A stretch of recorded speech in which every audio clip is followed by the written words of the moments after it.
கலாநிதி மாறன் போட்ட அதிரடி வழக்கு, லோகேஷ் கனகராஜ் கொடுத்த சூப்பர் அப்டேட், மீண்டும் இணையுமா இரு துருவங்களும், ஓகே சொன்ன கமல்ஹாசன், கிரீன் சிக்னல் போட்ட ரஜினிகாந்த்.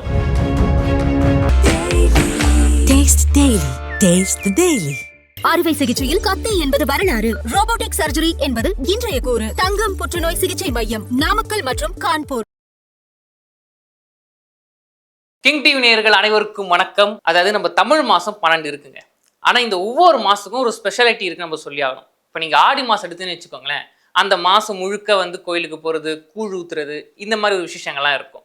அப்புறம் தீபாவளி எந்த மாசம் வருதோ அந்த மாசம் முழுக்க தீபாவளி செலிப்ரேஷன் எப்படி பண்ணலாம், எங்க போய் ட்ரெஸ் எடுக்கலாம், இப்படி ஒரு கொண்டாட்டமா இருக்கும். அதே மாதிரி தான் இந்த ஆகஸ்ட் மாசமும் ஒரு ஸ்பெஷல் மாசமா மாறி இருக்கு. என்னன்னு பார்த்தா கூலி படம் ரிலீஸ். இந்த கூலி படம் ரிலீஸ் ஆச்சு பாருங்க. இந்த மாசம் முழுக்க எங்க போனாலும் கூலி கூலி கூலி கூலி. கூலி படத்தை பத்தி தினமும் ஒரு அப்டேட் நியூஸ் வந்துட்டு தான் இருக்கு. இந்த படம் இவ்வளோ பிரேக் உடைச்சிருக்கு, இவ்வளோ கலெக்ஷன் வாங்கியிருக்கு, அதை நடிச்சாங்களே ஆக்டர்ஸ்லாம், பா என்ன ஒரு ஸ்பெஷல்ப்பா அப்படின்னு பல நியூஸ் வந்துக்கிட்டு தான் இருக்கே. இப்போ இதுக்கு இடையில இந்த கூலி படத்தை பத்தி கலாநிதி மாறன் அவர்கள் என்ன சொல்லியிருக்காங்க பார்த்தீங்கன்னா, இது வரைக்கும் கூலி படம் ரிலீஸ் ஆகி இப்போ வரைக்குமே 400 கோடிக்கு மேல வசூல் பண்ணியிருக்கு. இது தமிழ் சினிமாவிலே ஃபர்ஸ்ட் படம் அப்படி இதை சொல்லலாம் அப்படின்னு அவர் சொல்லியிருக்காரு. இன்னொரு விஷயமும் சொல்லியிருக்கு. என்னன்னு பார்த்தா, கூலி படத்துக்கு ஏ சர்டிஃபிகேட் கொடுத்தாங்க பார்த்தீங்களா, அதை எதிர்த்து நாங்கள் கோர்ட்டில் கேஸ் போட போகிறோம். ஏன்னா இதே மாதிரி தான் பீஸ்ட் படத்துக்கும் சரி, கேஜிஎஃப் படத்துக்கும் சரி, அதுலேயும் ஆக்ஷன் காட்சிலாம் அதிகமாகவே இருக்கு. ஆனால் அந்த படத்துக்கு நீங்கள் ஏயு சர்டிஃபிகேட் தான் கொடுத்தீங்க, இந்த படத்துக்கு மட்டும் ஏங்க ஏ சர்டிஃபிகேட் மட்டும் கொடுத்துருக்கீங்க, அதனால் அதை எதிர்த்து நாங்கள் புகார் கொடுக்க போகிறோம்னு கலாநிதி மாறன் அவர்கள் ஒரு அப்டேட் கொடுத்துருக்காரு. ஆனால் என்னத்தான் இருந்தாலும் இந்த கூலி படத்தை நீங்கள் ஏ சர்டிஃபிகேட் கொடுத்தாலும் சரிங்க, ரசிகர்கள் வந்த வண்ணமாக தான் இருக்காங்களே. ஏன்னா லோகேஷ் கனகராஜ் அவர்களுடைய இயக்கத்தில் கர்நாடக ஸ்டார் உபேந்திரா, சௌபின், ஸ்ருதிஹாசன், முக்கியமாக நம்ம தெலுங்கு ஸ்டார் நாகார்ஜுனா ஃபர்ஸ்ட் வாட்டி ஒரு வில்லன் தரமான நடிப்பில் இந்த படத்தில் அசத்திருக்காரு. இப்படி பல பேரோட ஒரு கூட்டு முயற்சியில் வெற்றி படமாக வந்தது தான் இந்த கூலி படமே. ஆனால் அந்த கூலி படம் திரைக்கு வரத்துக்கு முன்னாடி பல விமர்சனங்கள் பெற்றுச்சு. என்னப்பா இந்த வயசுல அவர் ஹீரோ மாதிரி பண்ணிட்டு இருக்காரு, இந்த படம்லாம் அவ்வளோவா ஓடாதுங்க அப்படின்னு சொல்லிட்டு இருந்தாலும், இது கலவையான விமர்சனங்கள் பெற்றிருந்தாலும், ஆனால் வசூல் ரீதியில் பாக்ஸ் ஆஃபீஸை உடைச்சிருக்கு அப்படிதான் சொல்லி ஆகணுமே. ஏன்னா கூலி படம் அந்த அளவுக்கு ட்ரெண்டிங்கில் போயிட்டே இருக்குங்க. சொல்ல முடியாது. ஸ்டார்டிங் சொன்னாங்க பார்த்தீங்கன்னா, இந்த படம் தான் தமிழ் சினிமாவில் ஃபர்ஸ்ட் 1000 கோடி அடிக்கும் அப்படின்னு. போகிற போக பார்த்தா கன்ஃபார்ம் இது 1000 கோடி அடிக்கும் அப்படின்னு ரசிகர்களால் பார்க்கப்படுது. சரி, இப்போ இதெல்லாம் ஒரு பக்கம் இருக்க, இப்போ லோகேஷ் கனகராஜ் அவர்கள் ஒரு பரபரப்பான அப்டேட்டை கொடுத்துருக்காரு. என்னன்னு பார்த்தா, லோகேஷ் கனகராஜோட லைஃப் எங்கேருந்து ஆரம்பிச்சுன்னு பார்த்தீங்கன்னா, மாநகரம் படத்துல இருந்து தான். அந்த படம் தான் ஃபர்ஸ்ட் அவர் ஒரு இயக்குனராக மக்கள் மத்தியில் காமிச்சுது. மாநகரத்துக்கு அப்புறம் கைதி படம் பண்ணாரு, அதுவும் செம்ம ஹிட் ஆயிடுச்சு. அதை பார்த்த பிறகு பா அடுத்தது கைதி 2 எப்பப்பா பண்ணுவாரு அப்படின்னு ஃபேன்ஸ்லாம் கேட்க ஆரம்பிச்சாங்க. ஆனால் அப்போதான் மாஸ்டர் படத்தை இவர் ஓகே பண்ணாரு. மாஸ்டர் படத்தை இவரை வெற்றிகரமாக எடுத்து அதுவும் செம்ம ஹிட் ஆயிடுச்சு. சரி, மாஸ்டர் படம் முடிஞ்சிச்சு, நெக்ஸ்ட் என்ன கைதி 2 தான் இவர் பண்ண போறாரு அப்படின்னு பார்த்துட்டு இருக்கும்போது கமல்ஹாசன் அவர்கள் காட்சி கொடுத்தாரு, நீங்க விக்ரம் படம் பண்ணிக்கோங்க. விக்ரம் படமும் ஹிட் ஆயிடுச்சு, அதுவும் செம்ம மாசு. அடுத்தது கைதி 2வா இல்ல லியோ அப்படின்னு லியோ படத்தையும் கொடுத்தாரு. சரி, நடா வெற்றி படங்களா கொடுத்துட்டு இருக்காரு, கைதி 2 எப்பப்பா எடுப்பாரு அப்படின்னு ஃபேன்ஸ் கேட்க ஆரம்பிச்சாங்க. அப்பதான் நம்ம தலைவர் கூலி படத்தை எடுத்தாரு. சரி, கூலி படம் முடிஞ்சிச்சு, இதுக்கப்புறம் கைதி 2 எடுப்பாரா, இல்ல கைதி 2 தப்பா எடுக்க போறாரு அப்படின்னு நினைச்சிட்டு இருக்கும் போது தான் நம்ம தலைவர் லோகேஷ் கனகராஜ் பயங்கரமான சம்பவம் ஒன்று பண்ணியிருக்காரு. என்னன்னு பார்த்தா, இப்போ தகவல் என்னன்னா, இந்த கூலி படத்துக்கு அப்புறம் அவர் இயக்க போகின்ற படம் என்ன படம், படத்தை விடுங்க, அதில் நடிக்க போறது யாருன்னு தெரியுமா?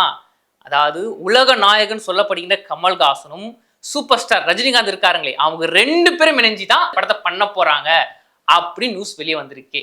அது இது எப்படிப்பட்ட படம் இருக்குன்னு பார்த்தீங்கன்னா, ஒரு கேங்ஸ்டர் படமா இருக்கும். கிட்டத்தட்ட ஒரு 3 கேங்ஸ்டர், வயசான கேங்ஸ்டர் அவங்க லைஃப்ல என்ன நடக்குது, ஒரு கேங்ஸ்டர் லைஃப் கடந்த அந்த பாதை எப்படி இருக்கும், கிட்டத்தட்ட ஒரு மாசான படம் மாதிரி இருக்க போகுது அப்படின்னு பேச்சுவார்த்தை போயின்னு இருக்கு. இந்த படம் யாரோட ப்ரொடக்ஷன்ல வெளிவர போகுதுன்னு பார்த்தீங்கன்னா, கமல்ஹாசன் அவரோட சொந்த ப்ரொடக்ஷனான ராஜ் கமல் ஃபிலிம்ஸ் அவங்க தான் தயாரிக்க போறாங்க அப்படின்னு பல இன்ஃபர்மேஷன் வந்துகிட்டே இருக்கு. ஏன்னா நம்ம கூலி படத்திலே சரி, கிட்டத்தட்ட 38 வருஷம் கழிச்சு தான் சத்யராஜ் அவர்களும் ரஜினிகாந்த் அவர்களும் இணைஞ்சு இந்த படம் பண்ணாங்க. கடைசியா அவங்க இணைஞ்சு நடிச்ச படமே மிஸ்டர் பாரத் தான். அதுக்கப்புறம் 38 வருஷம் கழிச்சு இப்போ இந்த படம் பண்ணாங்க கூலி படத்துல. இப்போ அதே மாதிரி ரஜினிகாந்த் அவர்களும் கமல்ஹாசன் அவர்களும் 46 வருஷம் கழிச்சு இந்த படம் பண்ண போறாங்க அப்படின்னு இன்ஃபர்மேஷன் வந்துட்டு இருக்கு. ஆனா இது அஃபிஷியல் இன்ஃபர்மேஷனா கேட்டீங்கன்னா அதுவும் கிடையாது, ஜஸ்ட் இன்ஃபர்மேஷனா வந்திருக்கு அப்படின்னு சொல்லி ஆகணுமே. ஏன்னா இந்த ஒரு கருத்து, அதாவது இப்போ 2 பேர் சேர்ந்து பண்ண போறாங்கல்ல, இது வந்து கூலி படத்துக்கு முன்னாடியே வந்து லோகேஷ் கனகராஜ் அவர் வந்து ரஜினிகாந்த் அவர்கள்ட்டையும் கமல்ஹாஸ் அவர்கள்ட்டையும் கேட்டுட்டாங்க, 2 பேரும் ஓகேனே சொல்லிட்டாங்க. ஆனா என்னன்னா ரஜினிகாந்த் அவர்கள் ஜெயிலர் 2 ஷூட்டிங்ல இருக்காரு, இவர் வந்து இந்தியன் 3, இவங்க 2 பேரும் படம் முடிஞ்சு வந்த பிறகு அடுத்த பண்ணப்போற படமே இந்த படம் தான் அப்படின்னு பேச்சு இப்போ போயின்னு இருக்கு.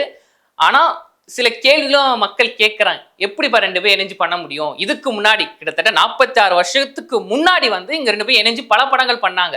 16 வயதினிலே, அவர்கள், அலாவுதீன் அற்புத விளக்கும், இப்படி பல படங்கள் பண்ணியிருந்தா அது வேற. ஏன்னா அப்போ அவங்க 2 பேரும் நடிகர்கள், ஹீரோஸ். ஆனா இப்போ அவங்க 2 பேருமே வந்து வேற லெவல்ல நிக்கிற சூப்பர் ஹீரோஸ். ஒருத்தர் சூப்பர் ஸ்டாரு, ஒருத்தர் உலக நாயகன். இப்போ திரும்ப அவங்க 2 பேரும் இணைஞ்சு பண்ண முடியுமாப்பா? அது 2 பேருமே ஹீரோவா தான் பண்றாங்க அப்படின்னு அவங்க சொல்லியிருக்காங்க. இது வந்து நடக்கக்கூடிய காரியமான்னு கேட்டா கொஞ்சம் டவுட் தான். ஏன்னா இப்போ 2 பேர் இணைஞ்சு பண்றாங்கன்னா பட்ஜெட் எங்கேயோ போகும். ஏற்கனவே நம்ம சூப்பர் ஸ்டார் தலைவர் வந்து இப்படி ஒரு வெற்றி படத்தை கொடுத்துறாரு கூலி, இதுக்கப்புறம் அவரோட சம்பளம் வந்து அதிகமாகும். கமல்ஹாசன் அவர்களுக்கு வந்து 100 கோடிக்கு மேலே சம்பளமே இருக்கு. இது 2 பேர் இணைஞ்சு பண்றாங்கன்னா சம்பளம் பாருங்க, பட்ஜெட் பாருங்க எவ்வளவு எகுரும். அதை 2 பேர் இணைஞ்சு பண்ண முடியுமான்னு கேட்டா அது டவுட் தான். ஆனால் 2 பேர் இணைஞ்சு பண்ணா சூப்பரா இருக்கும் அப்படின்னு ஃபேன்ஸ் முதல் பேச்சுவார்த்தை போயின்னு இருக்கு. இப்போ ஃபேன்ஸ் என்ன நினைக்கிறாங்கன்னா, கூட விரைவில் லோகேஷ் கனகராஜ் அவர்களே தன்னோட இன்ஸ்டா பேஜை அஃபிஷியலா போடணும், ஆமாங்க 2 பேர் இணைஞ்சு பண்ணது உறுதி அப்படின்னு நாங்கள் கடவுள்கிட்ட வேண்டிட்டு இருக்கோன்னு ஃபேன்ஸ்லாம் கதை ஆரம்பிச்சிட்டாங்க. ஆனால் என்னதான் இருந்தாலும் நம்ம பொறுத்திருந்தான் பார்த்தாகணுமே, இது வந்து அஃபிஷியல் நியூஸா இல்லை ஒரு ரூமரா இல்லை ஃபேன்ஸை குஷிப்படுத்த லோகேஷ் கனகராஜ் செஞ்ச வேலையா அப்படின்னு பொறுத்திருந்தா பார்க்க முடியுமே. ஓகே மக்கள், இப்போ நீங்க சொல்லுங்க, ரஜினிகாந்த் அவர்களும் கமல்ஹாசன் அவர்களும் இணைஞ்சு ஒரு படம் பண்றாங்கன்னா அது எப்படி இருக்கும்? நம்ம கமெண்ட் பாக்ஸ்ல சொல்லிட்டு போங்க. இது மாதிரி பல சினிமா அப்டேட்ஸ் நீங்க தெரிஞ்சுக்கணும்னா கிங் டிவி சேனலோட இணைஞ்சிருங்க. அறுவை சிகிச்சையில் கத்தை என்பது வரலாறு, ரோபோட்டிக் சர்ஜரி என்பது இன்றைய கூறு. தங்கம் புற்றுநோய் சிகிச்சை மையம், நாமக்கல் மற்றும் கான்பூர்.